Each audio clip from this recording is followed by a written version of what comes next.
23 бөлүм. Үзүлгөн теспе. Таңкы үрөң бараңда талаада турган калдайган темир трактордун жанында жонуна кап көтөргөн эрбейген бирөөнүн карааны көрүндү. Бул жерге басмачылардын изине түшүп, шашылыш келе жаткан ОГПнын отряды жакындап калган. «Стой! Стрелять буду!»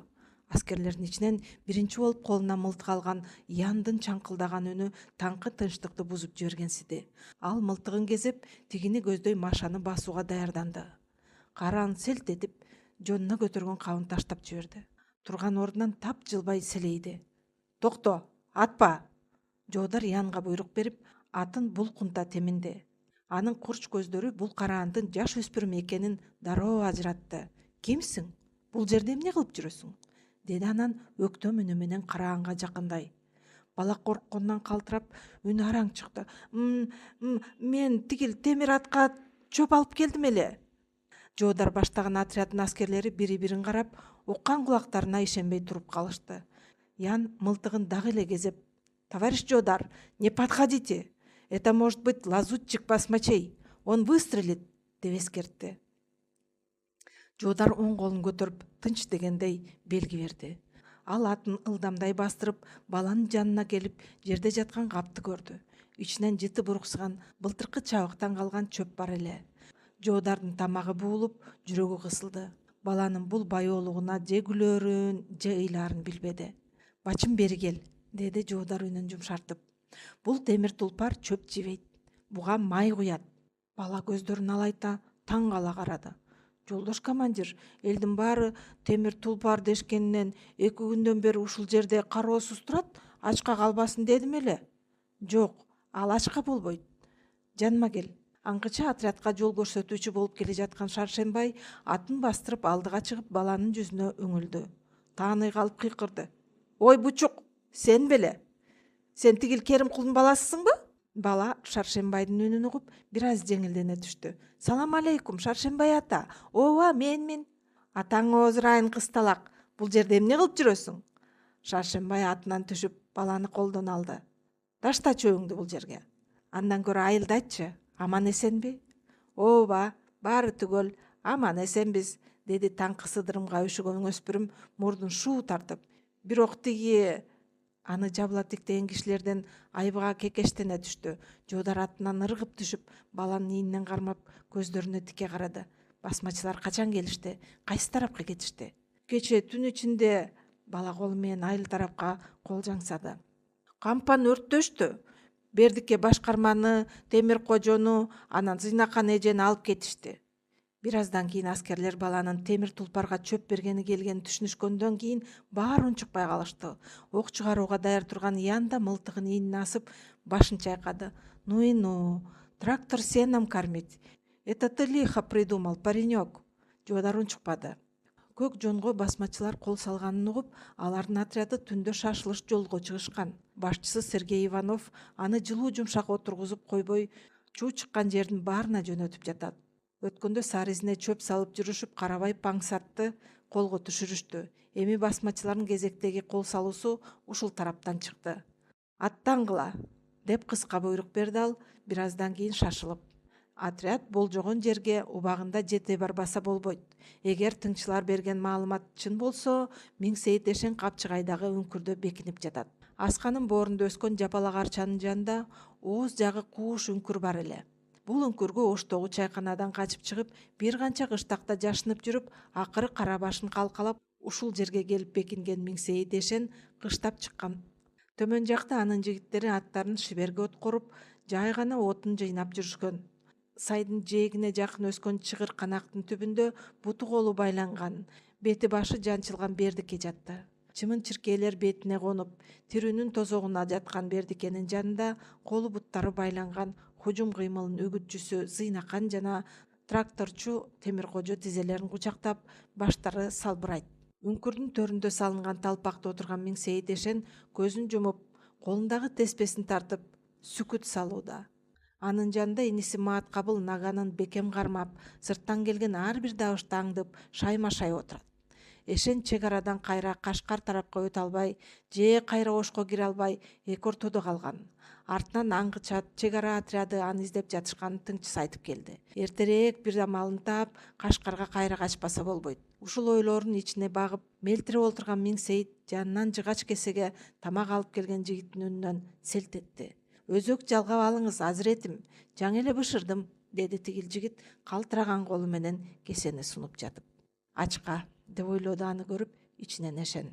Бир нече күн мурда атып алышкан кайберендин этин отко кактап жебей, атайын көпкө жетсин деп, ушинтип суу шорпо кылып, жигиттери менен ичип отурушкан эле. Өзүңөр тамактандыңарбы? Деди анан ал баш көтөрбөй турган жигитке карап. Жок, азиретим. Сиз баштап берсеңиз, анан баарыңар ичкиле. Ырыскысы түгөнбөгөн пендеге да бир даам буйроор. Жыгач кесеге куюлган шылдыраган суюк тамакты ооз тийип жатып, ичинен өкүт кылды. Бир кезде анын алтын кесеси бар эле. Ошондон гана тамак иччү. Муриттери кызмат кылып кайда барбасын таманын жерге тийгиздирбей, замбил менен көтөрүп алышчу эле. Кайда эми ошол күндөрү. Кызыгын бир көрсөтүп, зып деп өтүп кетти го чиркин. Азыр калтырап, жаз келип калганына карабай, суук үңкүрдө үшүп олтурганына кайыл эле. Жакында эле аларга иштеген ОГПУнун сатылма өкүлү тыңчы жиберген. Ал Миңсейит менен иниси Маткабыл соодагерлердин кербенине кошуп, түктүү килемдердин ичине ороп, чек арадан билдирбей акырын алып өтүүгө сүйлөшүп жатканын айтыптыр. Бул Миңсейиттин акыркы үмүтү эле. Иниси экөө качып кетсе, аны ээрчитип жүргөн мынау топ жигити эмне болот? Миңсейит ушуларды ойлоп түйшөлүп олтурганда, өлгөндүн үстүнө көмгөн кылып, Чот Кара деген жигит Көк Жон айылына кол салып, бир нече кишини туткундап келиптир. Ушул эле жетишпей атты эле ага. Кеседеги эртең мененки тамагын сыпаа гана ичип болгондон кийин Чот Кара менен сүйлөшмөккө аны чакыртты. Үңкүргө карай баскан Чот Кара өргө чыгып бара жаткандыктан күшүлдөп, бышылдап, күйүгүп жаны кашайды. Жапалак уйку кебетеленген энеси талак эшен деп койгон сайын созолонуп, өзүн бул жерде да такыр эле башчы кылып сезип алды. Тоонун башындагы үңкүргө олтуруп алып, мени чакырганын көрсөң, жашынган жерди тапкан экен макоо чал. Ушинтип ачуусун бетине алган ал үңкүргө кирди. Чакыртыпсыз, азирет эшен, деди Чот Кара орой үн менен. Миңсейит эшен көзүн акырын ачып, ага кабагын түйө карады. Бул эмне кылганың, Чот Карам? Деди үнү алсыз чыгып. Карапайым элге эмнеге кол салып, көк жондуктарды уурдатып келдиң? Эмне үчүн бечара элдин үрөнүн өттөдүң? Биз момун элдин талап тоноп же кысым көрсөтүш үчүн эмес, аларды коргош үчүн келбедик беле? Чот Кара турган жеринде чарк жарылып кетти. Кайдагы коргоо? Эл сиздин жардам жок эле жашап жатыптыр. Кыштай үңкүрдө жатып, кесерип, оозубузга кара суу келип, ачкадан өлүп кала жаздадык. Мен бул жерге кайберендин этин жеп, эки аяктуу киши кийик болуп кетейин деп келген эмесмин. Мен ошол советтин тамырын кыркыш үчүн түштүм айылга. Кампасын өрттөдүм, кышында ачка калышсын. Башкармасын байлап келдим. Ким башчысы экенин билишсин. Тракторчусун алдым. Темир аты жүрбөй калсын дедим. Сиздин ошталам деген оюңуз куру кыял экен. Анын ордуна бул жерде кызылдардан корголуп, сокур калярдай болуп, ийинден чыкпай олтурасыз. Маткабыл агасын коргомок болуп, куралын Чот Карага кезеди. Тим кой, Маткабыл, деди Миңсейит инисин токтотуп. Анан Чот Карага кайрылды. Мени менен калгың келбесе, бара бир жайың менен. Ансыз да ошентем, деп бакыра сүйлөдү Чот Кара.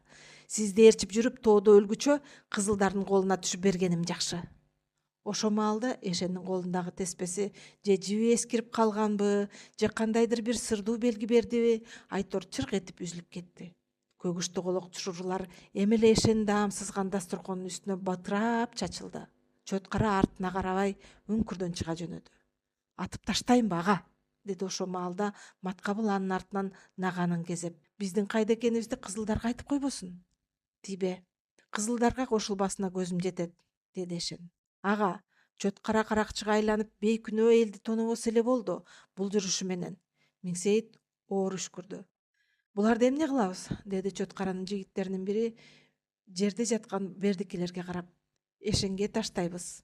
Маа демексем бышырып жесин. Булардын бизге эми кереги жок, деди энтиккен Чот Кара, аны Маткабыл атып салбасын деп шашылып. Бирок мына катын мага керек.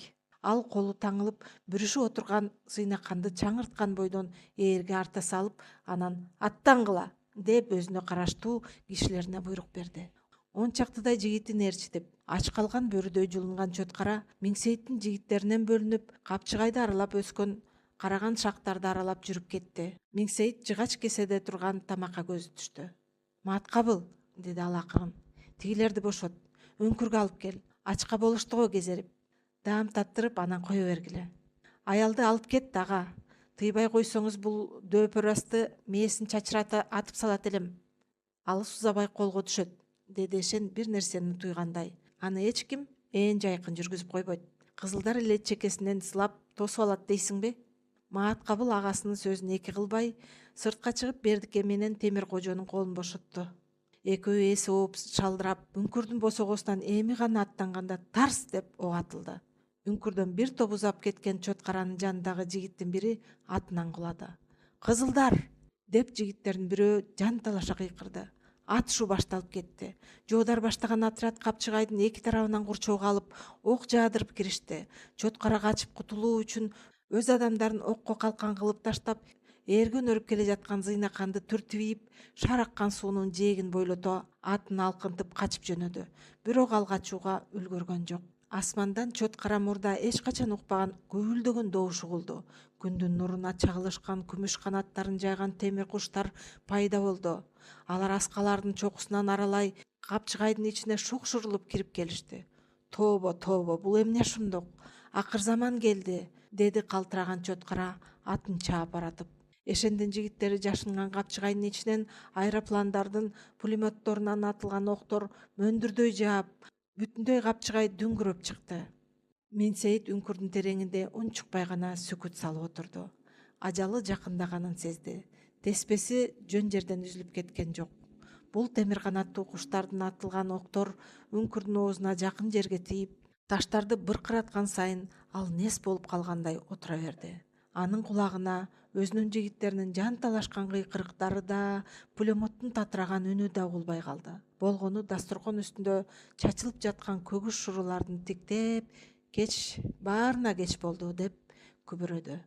24-бөлүм. Эл душманы ким? 1930-жылдардагы ачарчылыктын илеби алыскы кыргыз айылдарына чейин жетти.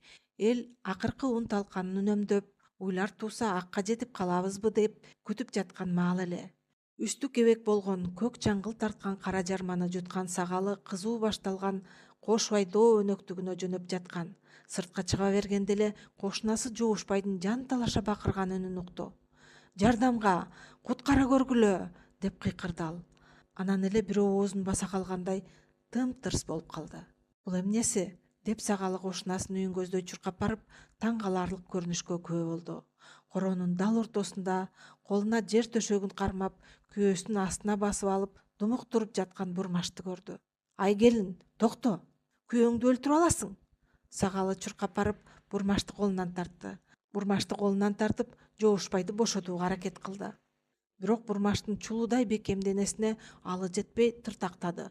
Таш молодой болгон Кудай урган келин, кое бер байкушту. Кийлигишпең, Саке, деди балбан келин. Бети дулдуйуп, катуу ачуулангандан бетинен түгү чыгып кетиптир. Өлсө өлүп калсын. Ой, таң атпай эмне чатак? Жоошбай эмне күнөө кылды? Кой оозунан чөп албаган момун болсо, баарыңар эле муну момун көрөсүңөр, деди кыжыры кайнаган Бурмаш. Төшөктүн астында тыбырчылап, кое бер эй! Аптыгып жаткан күйөөсүнүн башка ургулап, бул момунуңар жөн жүрбөйт. Мен райондун борборунан сатып келген көк чачылуу жоолукту тигил айылдын үстүндө жашаган Карлыгачка бериптир.